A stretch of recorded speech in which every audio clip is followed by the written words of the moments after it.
আবাস যোজনায় দুর্নীতির অভিযোগে পাড়াডুবি গ্রাম পঞ্চায়েতে বিক্ষোভ। ঘর পাইয়ে দেওয়ার নামে টাকা নেওয়া হয়েছে, বিস্ফোরক অভিযোগ স্থানীয়দের। আবাস যোজনা প্রকল্পে একাধিকবার সার্ভে হওয়ার পরেও নাম বাদ পড়া, ঘর পাইয়ে দেওয়ার নামে টাকা নেওয়া এবং নির্দিষ্ট সময়ে অফিসে না থাকার অভিযোগ তুলে গ্রাম পঞ্চায়েতের এক আধিকারিকের বিরুদ্ধে সরব হলেন স্থানীয় বাসিন্দাদের একাংশ। বুধবার এই ঘটনাকে কেন্দ্র করে উত্তেজনা ছড়ায় মাথাভাঙ্গা ২ নম্বর ব্লকের পাড়াডুবি গ্রাম পঞ্চায়েত এলাকায়। এদিন গ্রাম পঞ্চায়েত অফিসে জমায়েত হয়ে বিক্ষোভ দেখান স্থানীয় বাসিন্দাদের একাংশ। তাদের অভিযোগ, দীর্ঘদিন ধরেই সাধারণ মানুষকে নানা সমস্যার মুখে পড়তে হচ্ছে। আবাস যোজনার জন্য বারবার সমীক্ষা হলেও বহু প্রকৃত উপভোক্তার নাম তালিকা থেকে বাদ পড়েছে। পাশাপাশি কিছু মানুষের কাছ থেকে ঘর পাইয়ে দেওয়ার প্রতিশ্রুতি দিয়ে টাকা নেওয়ার অভিযোগও ওঠে। স্থানীয় বাসিন্দা বিপুল বর্মনের অভিযোগ, তৃণমূল পরিচালিত বোর্ডের সময়ে নেতাদের কথা মতো বহু মানুষের নাম কেটে বাদ দেওয়া হয়েছে। তিনি দাবি করেন, যারা প্রকৃত উপভোক্তা তাদের অনেকেই এখনও ঘর পায়নি, অথচ ঘর পাইয়ে দেওয়ার নামে টাকা নেওয়া হয়েছে। অন্যদিকে প্রতাপ বিশ্ব শর্মা নামের এক বাসিন্দার অভিযোগ, সামান্য একটি ফর্মে স্বাক্ষর করানোর জন্য 4 দিন ধরে ঘুরতে হয়েছে অনেককে। তার বক্তব্য, অফিস টাইমে অনেক সময় গ্রাম পঞ্চায়েতের আধিকারিক অমিয় ভদ্রকে অফিসে পাওয়া যায় না। উনি তৃণমূলের গুন্ডা বাহিনীর বাইকে চেপে ঘুরে বেড়ান। এই সমস্ত অভিযোগের প্রতিবাদেই এদিন ক্ষোভে ফেটে পড়েন স্থানীয় বাসিন্দাদের একাংশ। যদিও সমস্ত অভিযোগ অস্বীকার করেছেন অভিযুক্ত গ্রাম পঞ্চায়েতের আধিকারিক অমিয় ভদ্র। তিনি বলেন, এসব অভিযোগ সম্পূর্ণ ভিত্তিহীন।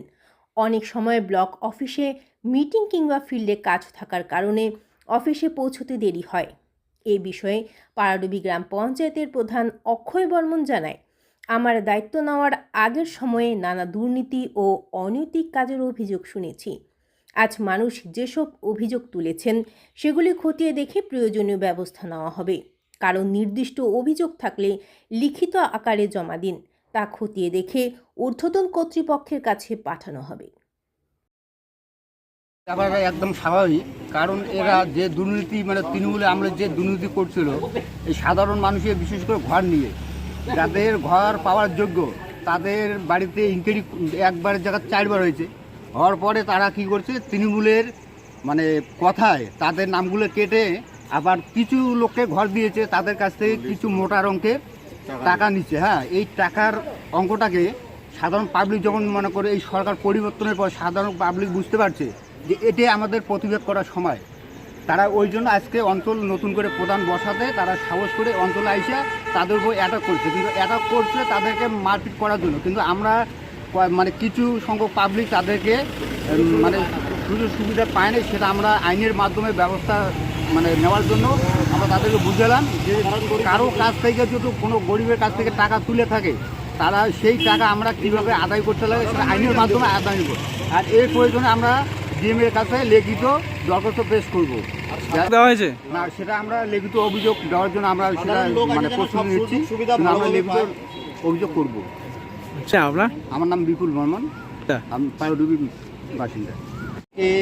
আমাদের এই গ্রামে অনেক বয়স্ক লোক, অনেক বয়স্ক মহিলা আর অনেকেই আছেন যে একটা ফর্ম নিয়ে 4 দিন থেকে ঘুরে, তার একটা সিগনেচার করার জন্য সে 4 দিন যেহেতু লাগে, তাহলে এরকম এই অফিসারদের যে এইভাবে কাজ, এত লেট কাজ আর জানি না, তো এইরকম কাজ হলে তো চলবে না আমাদের।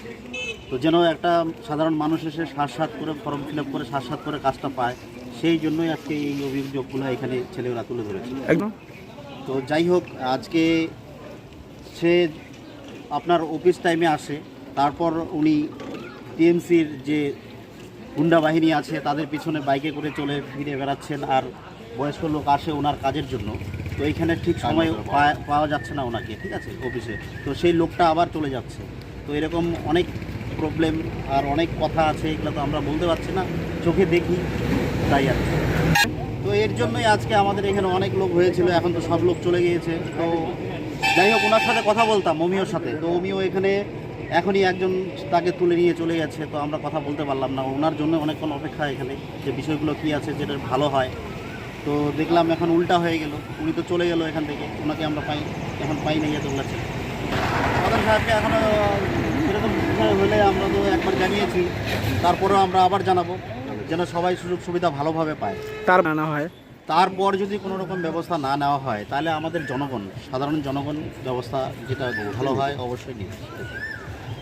আমরা চাচ্ছি যেন উনি ভালোভাবে কাজ করে, আর উনি যেভাবে কাজ করছে এতদিন সেই কাজটা তো ভালোভাবে হচ্ছে না।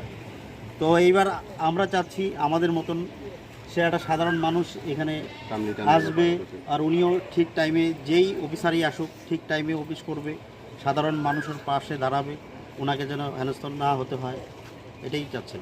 আপনার আমার নাম প্রতাপ বিশ্ব শর্মা। চিন্তা আমাদের বিধানসভা ভোটের রেজাল্ট হওয়ার পরে আমরা আজকে কাগজপত্রে দায়িত্ব নিলাম। এবার বিগত দিনে আমরা থাকার আগে শুনতাম বিভিন্ন মানুষের কাছে বিভিন্ন রকম অভিযোগ যে টিএমসির আমলে অনেক ধরনের অনৈতিক কাজ হয়েছে। তার মধ্যে মানুষ যে আজকে অভিযোগগুলো করছে এগুলো আমরা খতিয়ে দেখে উপযুক্ত ব্যবস্থা গ্রহণ করব, এটা আমরা সাধারণ জনগণকে আশ্বস্ত করতে চাই। যদি আমার কাছে লিখিত অভিযোগ আসে তাহলে আমি প্রধান হিসেবে তদন্ত করে সেটাকে ঊর্ধ্বতন কর্তৃপক্ষের কাছে পাঠানোর চেষ্টা করব। আর যে সমস্ত মানুষের অভিযোগ আছে তারা মৌখিকভাবে আমাকে জানিয়েছে, কিন্তু তাদের হাতে উপযুক্ত প্রমাণ না থাকলে সেটা তো আর প্রমাণিত হয়ে যাচ্ছে না। তা আমি তাদেরকে বলেছি, আপনাদের যদি নির্দিষ্ট কোনো অভিযোগ থেকে থাকে আপনারা আমাকে লিখিতভাবে দিন, আমি সেগুলো উপরে পাঠাবো। আচ্ছা, আমি পারডুবি অঞ্চলের বিশেষ করে সর্বস্তরের যারা নাগরিক আছে তাদের কাছে আমি আবেদন করছি যে আমাদের সরকার, আমাদের জিপি চলাকালীন কেউ কোনো মানুষকে সরকারি কাজ করার বাবদে 1 টাকা কেউ ঘুষ দেবেন না। যদি এরকম আপনাদের কাছে কেউ চেয়ে থাকে তৎক্ষণাৎ আমাদেরকে অভিযোগ জানাবেন, আমরা তার বিরুদ্ধে ব্যবস্থা গ্রহণ করব। কিন্তু আমাদের অনুপস্থিতিতে, আমরা যখন গভর্নমেন্টে ছিলাম না, আমরা যখন জিপিতে দায়িত্বে ছিলাম না, এর আগে কোন কোন সাধারণ মানুষ কাকে কাকে ঘুষ দিয়েছেন আপনারা উপযুক্ত প্রমাণ সহ আমাদের এখানে আসুন, আমরা তার উপযুক্ত ব্যবস্থা গ্রহণ করব।